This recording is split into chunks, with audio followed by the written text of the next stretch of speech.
La finta giardiniera, the pretend gardener girl, was written in 1774 and premiered in 1775 when Mozart was 18. It's about 7 characters in search of love.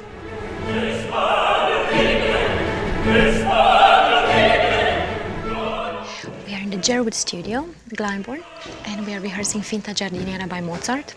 Well, Freddie works very much with the person, and he is one of the most natural people I know. He only works with what works naturally for you. There are no mistakes with Freddie. If you make a mistake, you are risking actually him keeping that mistake in the show as a gag.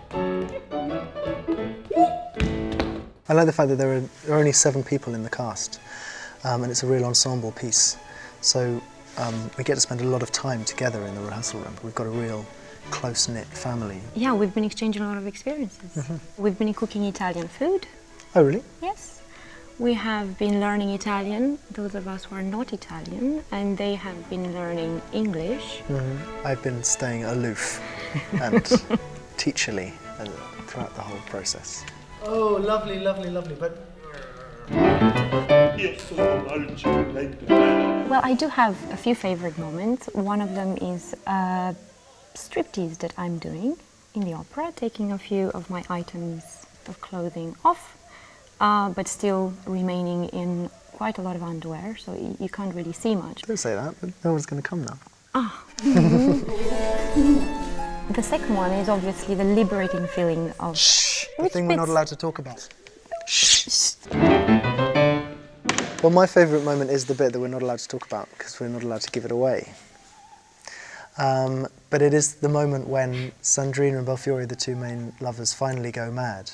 And for me, that madness is actually a sign of clarity, and it's seeing all the finta, all the fakeness in the rest of the world that they've come from. And that is where we do the big coup that we're not allowed to talk about.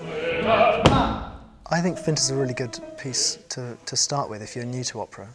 The music is completely beautiful, but also very engaging and receptive, and it's very psychologically interesting, the way that these characters are drawn through the music. Because it's such a small cast, it really feels like a play in the sense of the kind of the contact that you have with the performers. And I think the performers that we've got, you know, they're not just singers, they're actors as well, and they're really brilliant at what they do. And so I think people will be pleasantly surprised and engaged by just the level of performance in terms of both acting and singing. The kind of quality of performance that you get on tour, because it's on tour, is something very unique.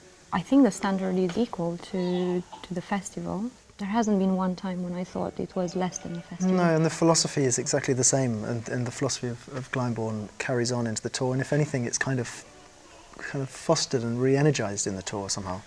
What I found amazing for doing Finta for the tour this time is that being able to go over everything again and go a bit deeper and develop the ideas that we started in the summer. So, if anything, the tour is better than the festival.